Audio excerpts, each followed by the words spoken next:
Good afternoon, everybody, and welcome back to the Gallowgateshots YouTube channel and podcast, where we are here with an instant live reaction to Newcastle United 1, Fulham 0. I am your host, Kris, joined by Matty, Daryl, and Harry. Hello. As you can see, Decker isn't here, so the job and the task lands to you, Harry. It does. Tell everybody the good news. Won you now. Get in! What So we'll dive straight into it. If anybody does have any questions, send them our way. We'll go through as many as possible throughout this one. Matty, I'm going to start with you. So it's unchanged side. Yes. Strong side. Mm-hmm. Confident going in the game? As confident as a man like me could be. Obviously the Leicester game was absolutely class. The atmosphere was amazing, and it was hopefully just going to be a continuation of that. But yeah, no real reasons other than one we might touch on, I'm not too sure, for one change. But, I was happy to see it unchanged in the end. And it thankfully paid dividends. But yeah, just happy to get the 3 points, really. So you mentioned it straight off, so I'll stay with you for this one. So the doubts were if Joelinton would start or not, because obviously the obvious reason, but we're not going to get into that too much. Yeah. But were you shocked to see him, or has Eddie Howe made the correct decision? Well, I think football, and if you're just going to go on purely football-wise, yeah, he has made the correct decision if you want to get a result. I won't envy him being in that position. He's obviously, you don't get the tight-knit group that you've got in Newcastle without being a little bit of a disciplinarian as well, making sure to keep everyone in check. So, I mean, I won't go into it. He's done wrong. I'm sure he's been dealt with internally, but there's been plenty of, situations in the past with when footballers have done this, or any sort of sports person, you do find that they normally still apply their trade days later. But, he's going to be dealt with. But from a purely footballing standpoint, we have to be glad he kept his place in the teim, because he was absolutely fantastic. Immense once again. Even though he's a very naughty boy. Anything to add, Daryl? Yeah, just as Matty is saying there, I think it was justified that he had to play, because he's just so integral to how we play as a team. You could say that, I guarantee that nobody runs through people like Joelinton does to get to a ball. And as Matty says, they've dealt with everything internally. There's processes in place for that sort of thing. So, they'll all be dealt with. Eddie said as much during his pre-match presser that, he's thought long and hard about the decision, and I'm pretty sure he probably had a sleepless night in there as well. But again, it's justified, absolutely justified. Yeah. Harry. Yes, Kris. He's just a fantastic player, isn't he? He is a brilliant player. I think today I was on the side of, if he is dropped and Maxi starts, it's kind of bittersweet a little bit, because it might give Maxi a bit of a chance to show his form. But I think when you see Joelinton play, there's no real argument for anyone else to be in the team. Like, to be fair, he's unbelievable. I mean, I'd say he's world class. Like, to be fair, no, you would though, wouldn't you? Would you not? To us, he is. But would you not in the Premier League as a box to box midfielder? I mean, he is fantastic. I just a lot of people get like, no, you wouldn't say he's world the class. nipples in a twist over, like, saying world class. They think that means like upper echelon, don't they? But it does mean that, and that's he is in my heart. He is absolutely. And you're right. He is. He's stupidly. Someone actually highlighted some tweets that I made like 4 years ago. I mean, obviously, I think if we looked at everyone's Twitter account and searched the word Joelinton, and there wasn't like anything really bad, but it was like lazy lump. Lazy lump. Don't even make him a ball boy. He can't even make that good. And I was like, oh man, maybe we propped it ahead. But then I was like, well, we all said it. It's testament to how he's turning things around, because he's absolutely amazing. But let's not wax too lyrical about. Let's just because at the end of the day, he has done a little bit of it. Of course, yes. So like, we don't want to be missed him. Which was good, I think, as well. Yeah, it is a shame, but hopefully he'll learn from it. Absolutely. I'm going to stay with you, Matty. Overall, if you're looking at that first half, because we're only going to be going for half an hour, and we'll cover a lot of this tomorrow night on the podcast as well. So that first half, did you feel as it was a bit flat at times? Yeah, I think it was. Someone actually next to me made a point about 25 minutes in about how the atmosphere wasn't as vibrant as it was. Obviously, I appreciate it was a cup quarter final, and we'd never been in the semis before, so everyone wanted to be going at it from the word go. But it wasn't as vibrant. And they said, well, is that because the players aren't playing as well? Because obviously Fulham got in a few times in the early 10-15 minutes, and it's a sort of chicken and egg scenario. You want the team to be playing well to get the fans up, and then the fans drive the players, and then it just snowballs from there. So it was a little bit flat. There was a few mistakes creeping in the first 10-15 minutes, a few slack passes from some of up there, but maybe Botman and Longstaff, and there was just it did seem like it taking a while to get going. But once it did get going, we did really hit our stride about 2/3 into the first half. We started getting really loads of chances. But yeah, I'd agree. It was a little bit flat, and it took a little while. And I won't lie, in my head, I was thinking, is this going to be perhaps another Leeds? But another Bournemouth. Surely you know as a player, though, to get the atmosphere going, all you need is a strong tackle, a throw in, a corner. It's always happened with us as well. Yeah. Like anything like that, any sort of controversy, anything gets the crowd going. So you think you want to play with that? Oh, doing wrong. Daryl, let's tip our hats once again to Wolf Flags. Another game, another different display. Yeah. I mean, kept that one quiet, didn't it? From the angle I had when I was over speaking to my mate Paul when it was starting to be unveiled, and you couldn't quite make out what it was at first with the angle, and then you sort of realised once it got fully unfurled who it was, and it looked really good. And I didn't see the text at first, so I didn't realise it was Eddie's quote, but I'm all for that. Like. So the banner, the flag was raised first, and then the banner came out afterwards. Because I took a few photos of just the banner. I think that was it. Sorry, just a flag. Then obviously the text comes out afterwards. Yeah. It sums up perfectly at the minute, doesn't it? Yeah. Even on that performance today, might not have been, free flowing, attractive football, but by fucking God, we got. And it was sprinkled. Like a lovely Sunday, it was sprinkled with shithousery as well. Yeah, absolutely. I mean, they were doing their own bit of the time waste and all that, and I have no problems with it. It's annoying, it's frustrating, but I have no problems with teams doing that at St James's Park. It exemplifies how far we've came as a team. But there was tip me hat to Jacob Murphy for that. A little bit. Like as soon as we took the lead, it was all systems go for time wasting.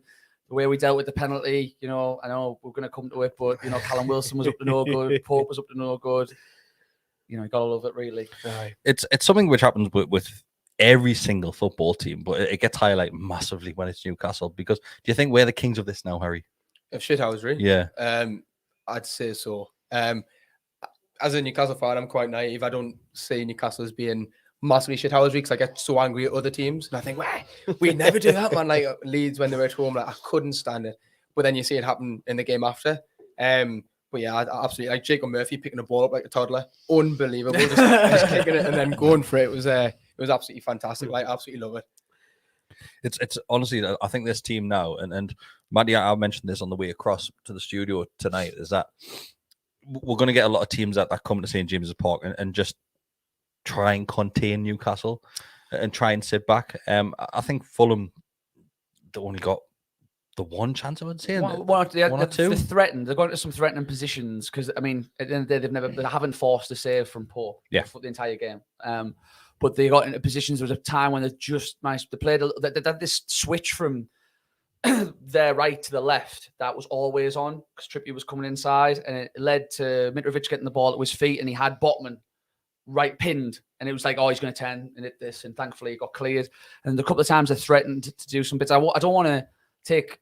Say that they sat with a low block and they are going to try and frustrate us, but I don't think there was much as some teams were. It wasn't until later on. Bournemouth's probably the measuring stick for that type of thing. Bournemouth were the ones where it was like, and they've the ones who end up scoring, funnily enough. Yeah. And that's just football. But there was a sense of containment about their performance, but I still think they tried to do a lot and they threatened to head as a point, but never really got that clear opening until the penalty chance, really. Yeah. So before we get on the penalty chance, one of the issues which we may have now, Daryl, is Bruno Guimarães. Yeah. He's not too handy at the minute in regard to his ankles. No.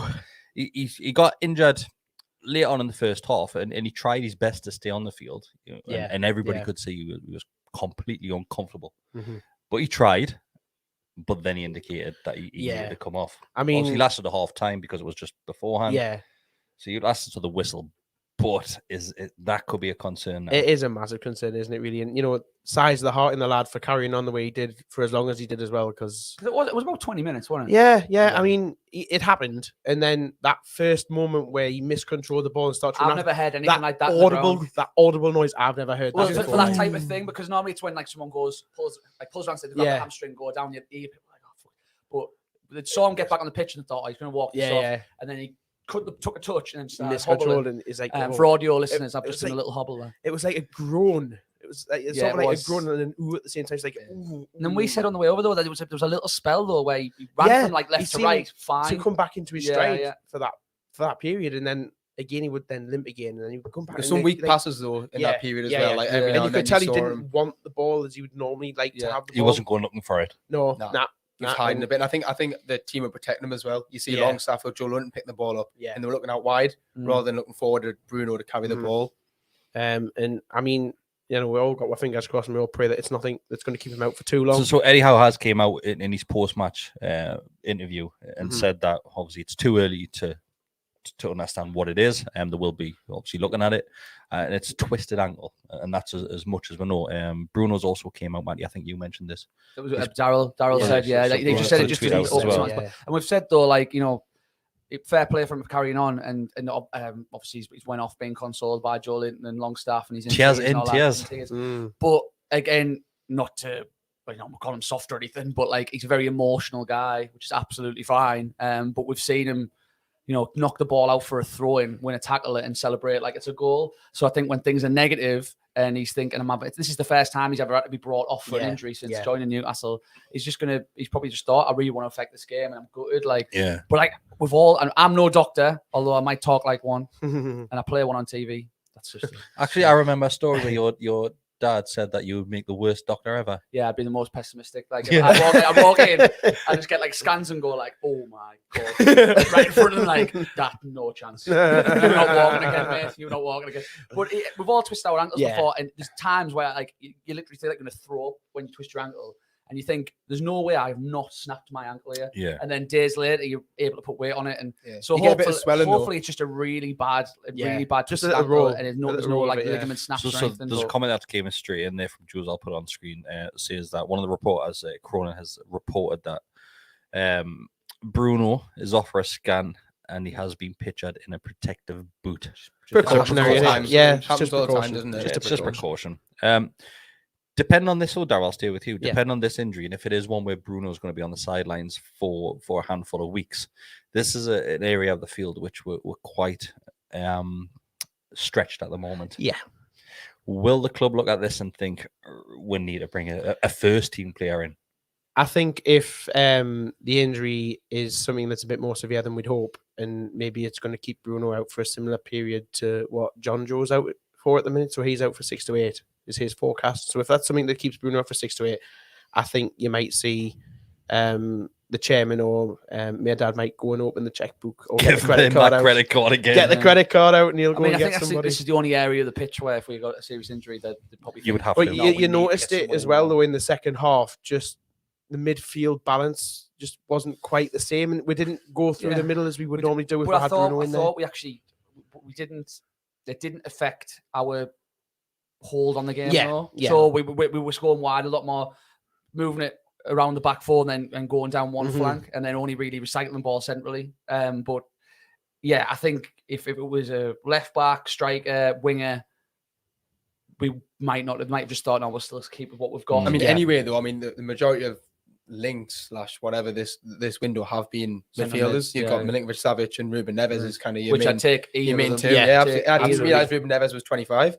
Yeah. I thought it was 30 odd. Yeah, I was like, he's got a tough paper on it. But he spent most of his years in Wolverhampton, though. So no offense, Wolverhampton, because they're obviously watching. Of course, they'll be watching a Fulham eye. You're in a shirt. I am. Is the badge upside down? Is the badge upside down? Harry, so the second half comes.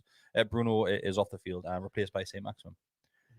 Opinions on his performance? Because I thought he was done quite well when he came on. Did you? Yeah. I thought he was good. I thought he was all right. See, I don't know if it's his chair, right? So if people are listening, Harry is currently sat in Mark's chair. I think when he came on, I think it was almost quite. He was limited to what he could do. Because I think that as soon as he came on, you had 2 on him all the time, and you don't have Dan Burn, who's the most progressive fullback in the world, to kind of give him support. Yeah.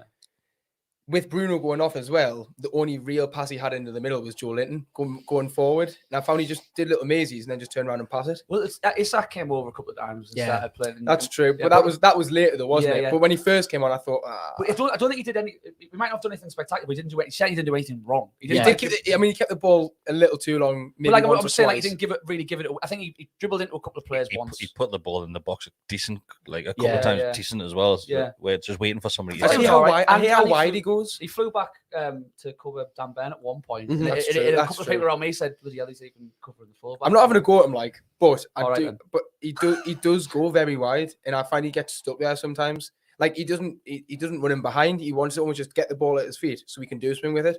But he didn't do much. But when you the player who's comfortably completed the most take-ons in the league, That's where you want him you to be. probably want him to be there. Like, I mean, it kind of stands as there. Like, I think he's. I think his game's changing massively though, Daryl. Yeah, it is. I mean, he was taking a lot of instruction from Eddie at one point in that second half, and he was quite like Eddie was quite he's gesticulating really with his hands and signaling he needs to push back.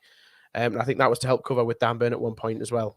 Did you see him pull up in the halftime warm-up? I saw the information. He had 2 physios with him, and he was like, everyone else, all the players were like doing their thing, that just knocking the ball about. But he was like, obviously coming on, so he had like 2 physios knocking the ball about, and then like he stopped, and then like 2 physios went over, he was feeling his calf, and then they were like talking to him, and then he just went down the tunnel. And I just thought, is he done himself? And then he came out just like absolutely fine, but you just can't tell with him sometimes. Yeah. Did you see the time when there was a big collision with one of the Fulham players, and it was just the both at each other. That was in the centre of the park, wasn't it? And he just stayed on the floor, and you could hear everyone on the ground just get up now, just get up. The ball went past him, and Julian had to pass past him. Didn't he? Like, Do you know what it is? It's. And I don't know. That's not me. It's that point of the game as well, because it was nils each at that point. Yeah.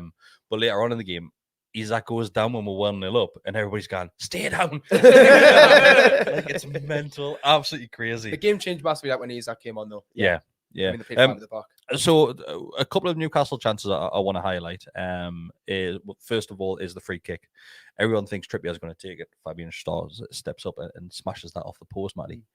Everybody was shocked to see him hit that. I wasn't that shocked, because I think you can really tell when Kieran Trippier's going to take a free kick. He's already took his steps back, but Cher looked set, and I think it was just the way the keeper was quite central, and I think he just tried something different. I think they might have had a word with each other, and he said, "Well, I'll get the next one." Then he just fancied himself as a. I know, I don't think he's ever scored one for us, but he just fancied himself as a. Sure.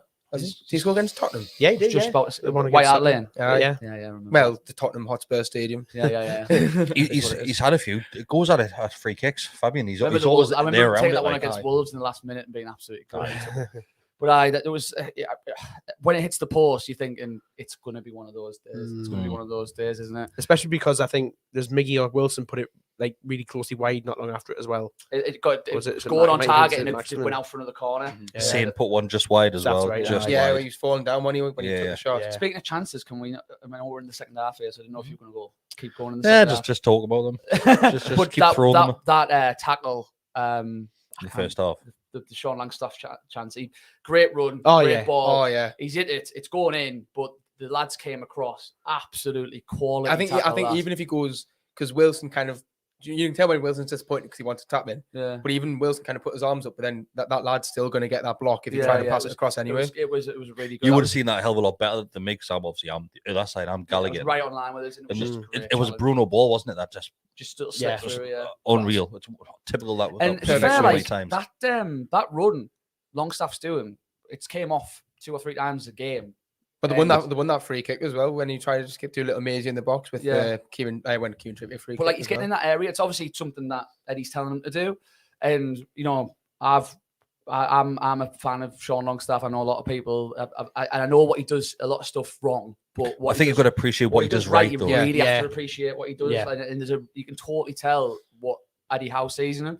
But if as the club grows, if we're ever replace Longstaff with a similar player, if it's one that can finish, that could still be really fruitful. That's his only real downfall is his finishing, and then also he thinks Making it that right. every player goes in slow motion when he gets the ball. Yeah. He feels like he's got so much time on the ball, he just doesn't. But I think today was once again showed his athleticism and up and down That's the what it pitch is. It's just constantly, and his just athleticism, massive isn't engine in it? the For middle somebody of the that park. didn't really have much of an engine 2 years ago under the previous manager, He is the engine he's room, the isn't engine he? now.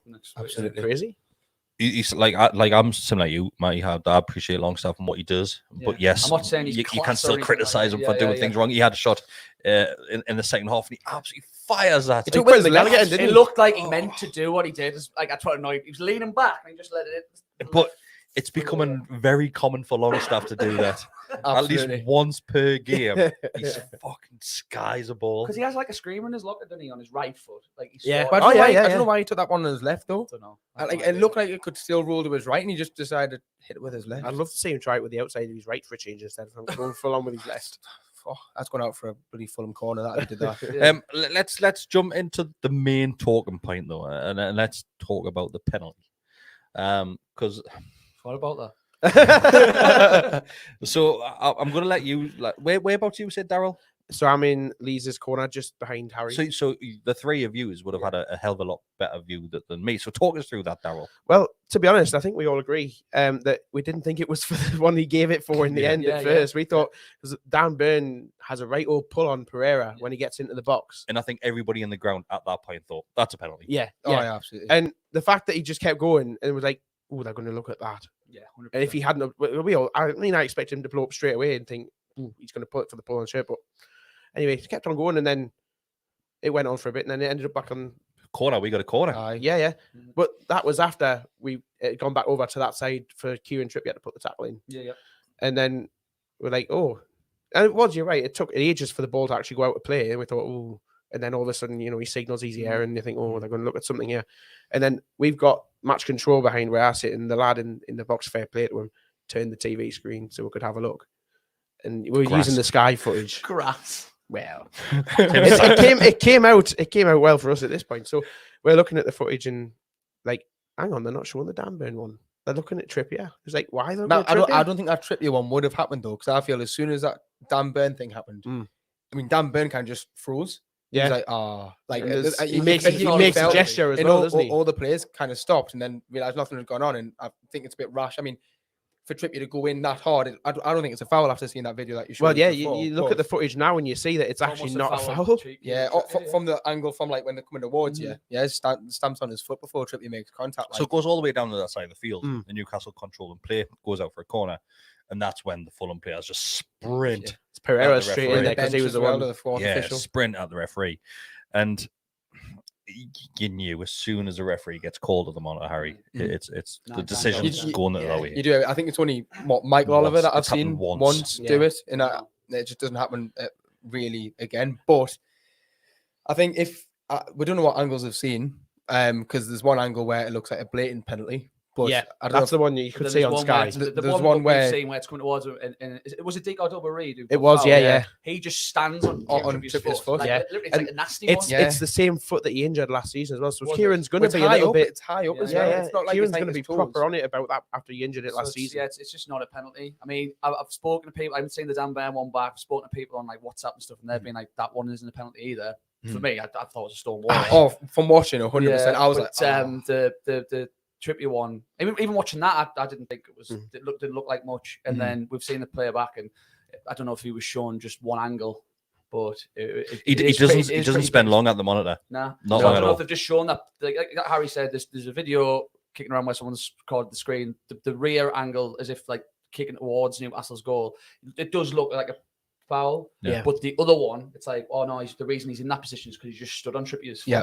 Like it for me, it's not a penalty, but So they get awarded the penalty, okay, and it takes a lifetime for that ball to find the penalty spot. Yeah.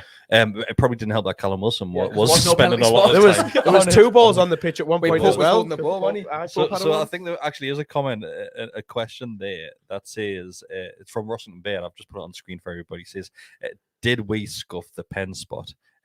He has some Mac and pals insisting that we were digging it up before they stepped up. So what if we did? Callum Wilson was hanging around and doing a bit of a dance. doing some I haven't gardening. seen videos, Yeah. but I've seen similar messages. Who are Mackham's Planting potatoes at one point. Callum Wilson. Well, that So- goes back to the argument about whether or not we're kings of shithousen. Yeah, It sprinkles of shithousery. Yeah. It does. So Callum Wilson is there. Just That's all we can say. just having a bit of a fondle with the belt. Yeah, we as don't well. know for sure. Yeah, allegedly. But Nick Pup is up to some tricks as well. Just hesitating a little Just bit. having a- like, I just think what he's every just doing keeper what does. loads of keepers do, having a word with Yeah. Mitrovic, and he was messing around with the ball and stuff, and having Taking one for the team by getting a booking for it as well, but who cares? yeah, but like as we'll see, you know, I mean, there was Harrison Reed and Pereira were stood over the spot because I was losing my mind saying it's going to be Mitrovic who scores and he hasn't done anything. I this thought game Pereira was pretty going to much, take it at but one point. Like, barring that bit where he pinned Botman in the first half, I was just thinking, just went off again. No. Class.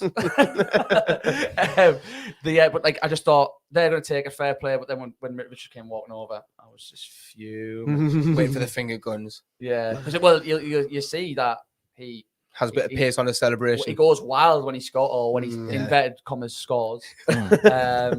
So yeah, I think Kris is gonna. So yeah, I'm the other side of the ground, so I have not got any idea what's happening. Until obviously the players start running over and showing two fingers to the referee. That's all that you see, and that's all that we got. And obviously, a couple of seconds later, I think, oh, well, he's obviously hit it twice. Mhm. When way out the opinions, how's he managed to hit it twice? Did you get a good view of it, Daryl? Well, no, not even from that TV in match control either, because you sort of looked at it and you couldn't tell straight away from the angle that we had looking at it that it come off his standing foot straight away. But then you think about how it actually looped up into the net the way it did when he actually struck it in real time. You're thinking that's not natural. He's like not hit that natural. He's certainly not. I mean, it looked like he was slipping over at one point, and I think he eventually did end up on his backside after he'd taken it. And then you realise when you start to see the replays, he's hit it twice, and you think, I mean, I'll turn to that behind us. He's hit it twice. It's not going to be allowed. It's been disallowed. And then they're all crowning around the referee. We've dispersed at this point, and the Fulham players are back around the referee, and it's like, ooh. So what basically happens?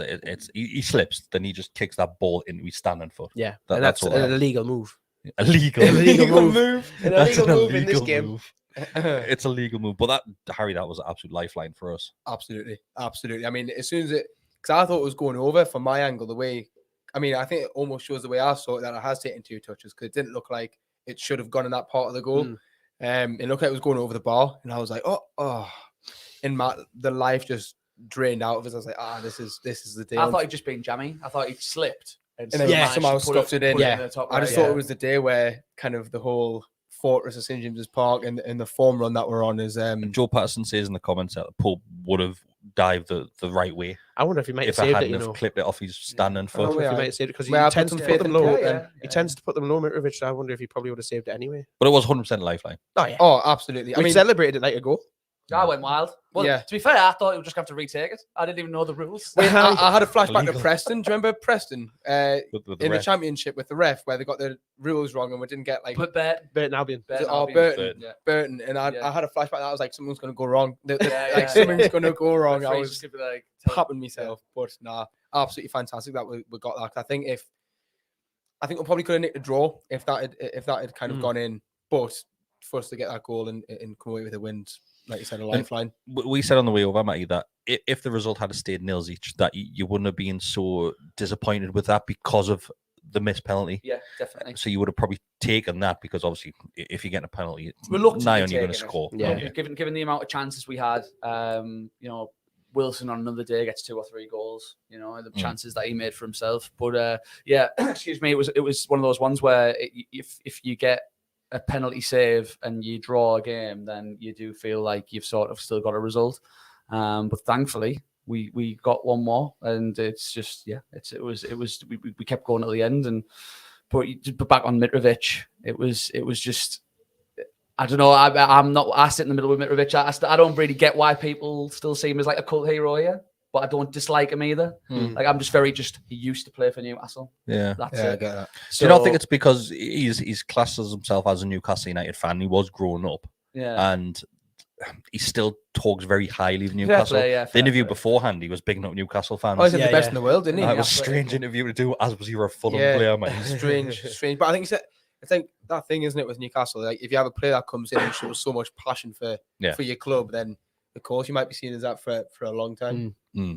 But the match goes on, and once again Newcastle dominate that, and were dominating most of the game.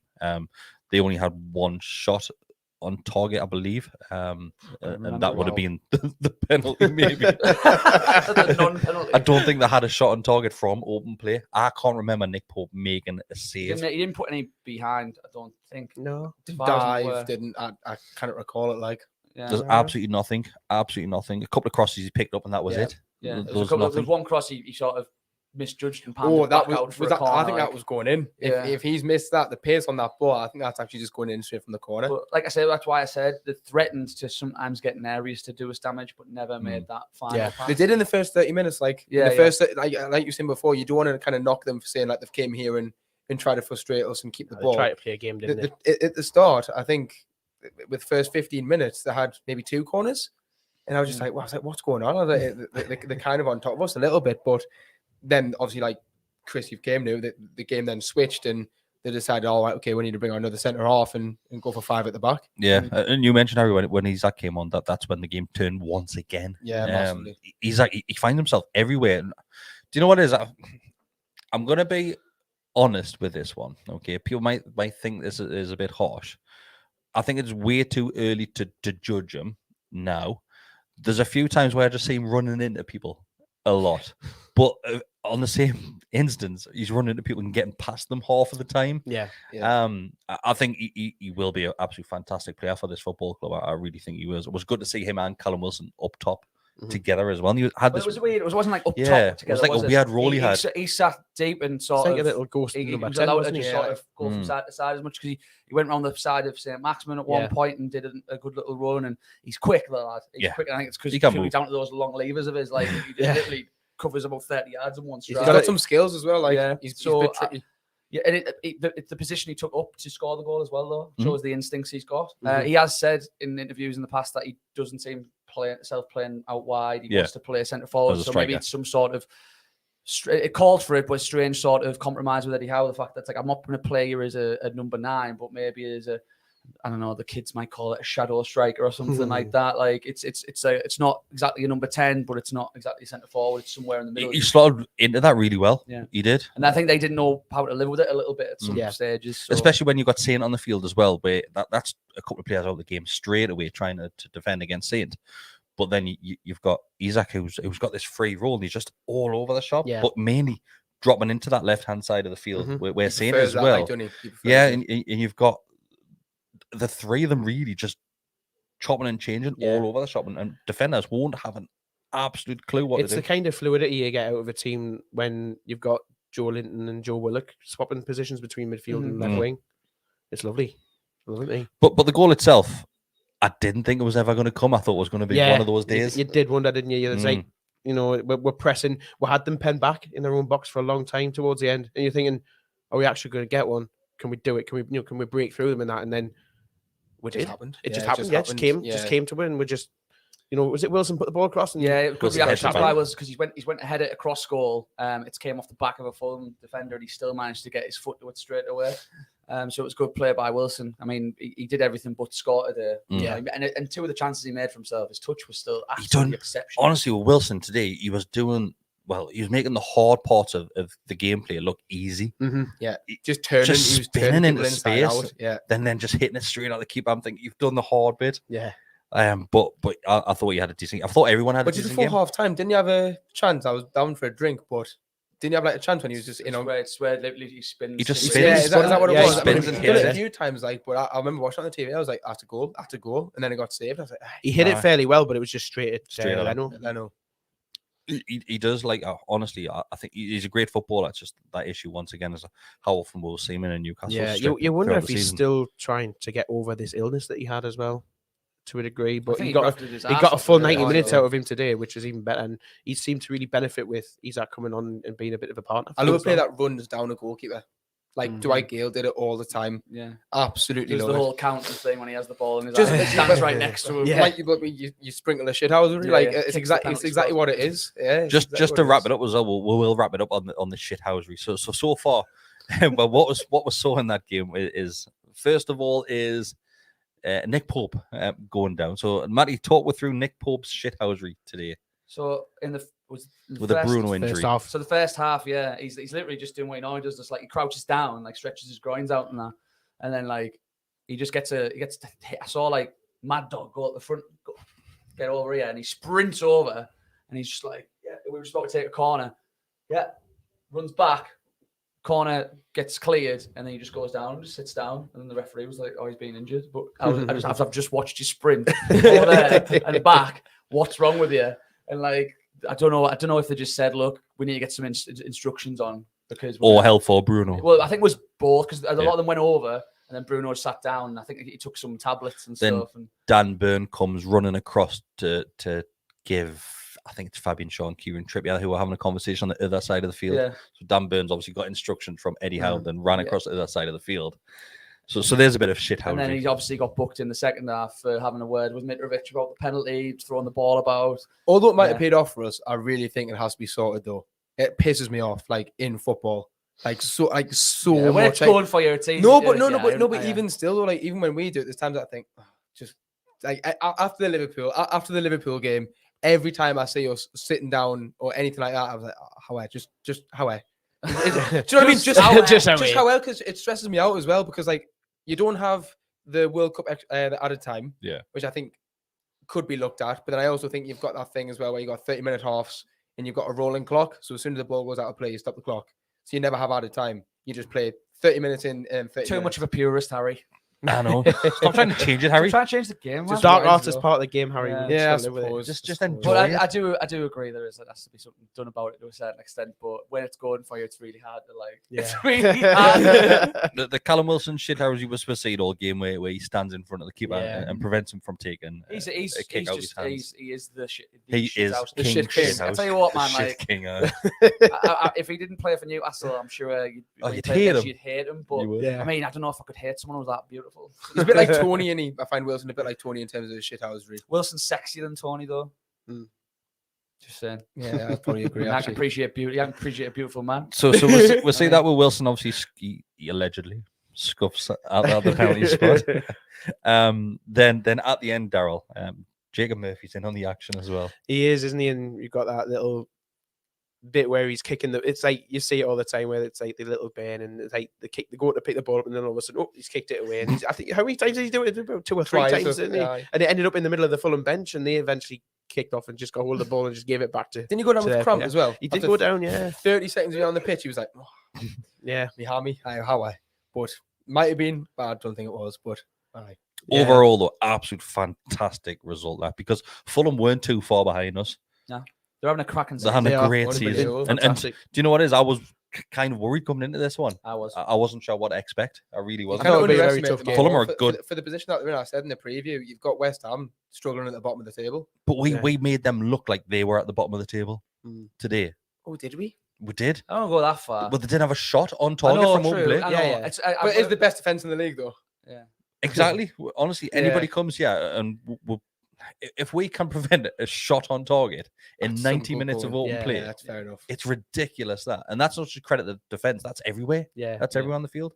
Yeah. Because we're defending numbers right from the start. You see Callum Wilson chasing the ball down. Miggy is all over the shop. Absolutely mental, that kid. That team ethos is just off the charts. It's absolutely off the charts. I've got a question for you then. Who do you think's in charge of that? Who do you think is the person that's doing it? Do you think it's like a Tyndall thing or in charge of the shithouse? Yeah, or it could be like a thing that Trippier has brought in with him. I don't know. Think it's just it screams Atletico Madrid to me. It might do, but again, Eddie Howe when he was off on his travels, learning everything he could, he went and spent some time with Diego Simeone. I I it's something that's it's embedded in the game. I'd like to go and we've got a magnifying glass on it because it's Newcastle United. There's a message from Dan Whitten that says, forgot Trippier moving the form as well. Yes. Was that the one where the referee moved it 4 yards back though? Yes. Because we surely. I don't know. I remember that Longstaff going down and thinking chance here, chance. Edge of the box. Yeah, and then but he was in the D. He was in the D. Like I mean, I don't know if there's been a knock beforehand. So say if like the referee's saying, oh, he's been pulled here, but I'm sure he came almost coming across the box. It almost looked like a dive from Longstaff, to be honest. I remember he Yeah. just stood on and just went flying forward. Yeah, so way. and I just thought it's a free kick in a really good position, and then he changed the angle a little bit. So I don't know what he was. It playing went at. more central than further back. Yeah. And that's when it Trippier was picks far the back form as and well. chucks it forward. I saw he should. But yeah, it's a absolute mint 3 points. That a Yeah, great 3 class. points. We're all Absolutely. mint, man. Are we in Yeah. we're a point behind Man City now, aren't we? Yeah, we are. On the Sure. on the same Point behind games. Right behind think Man we City. may have played Yeah, more. game more. One Yeah, more. game more. We're still a We're point a behind big City game now. Forget We're about the literally a game. point behind City. Yeah, because we're now back level with Do you Man know what I'm United not and ahead used of them to? on Yeah. goal difference. Goal I'm really difference. not used to looking at the top half of the table. It's great. It's weird, isn't it? It's weird I and don't great. look at Do it. you know what would be even better when you're looking at the top half of the table, sat in Wembley as well? How many points we got today? How many points are we on now? 38. 38 with that. We have safety in it. 38 Safety. usually safety. Oh, I've just shushed Chris there, yeah. You've You fucking Fulham fans can fuck off with that. Like, sorry, that's The what? less. But they're like so we chant, yeah. Oh, Especially in the second half. There was a few lulls in the first half, so I get away fans are going to say support shit, and all the tropes. But like there'll be times where we'd chant, do a chant, finish. As soon as it finished, they'd go shh. Yeah. As if like the atmosphere was shit. Chris, how many was there of them? Like 900 or something. Just over 1,000, I think. Was it? Yeah, So it's now probably you're- like a And then they're third. also one of those teams who supporters who shout your shit at the keeper. See, You deserve to lose in the last minute. Every I'm time. sat nicely in the Gallowgate, so I don't hear that. Oh well, that's Like awful. it just goes straight to heaven. Oh, yeah, straight over you, yeah. Those vocals just go That's straight true. out the stadium, so I never hear it. But yeah, thanks everybody for joining us this afternoon. Hope you are as happy as what we are. If you just want to like the video, it means a lot to us as well. If you do want to become a subscriber, it costs you absolutely nothing. If you want to give a little bit back, it's $2.99 a month to become a member. You get access to the Telegram group. You also get early access to plenty more videos as well. Watch what you're doing. Enjoy the rest of your Sunday. Harry, say the words. We're on you now. Yeah! Come on.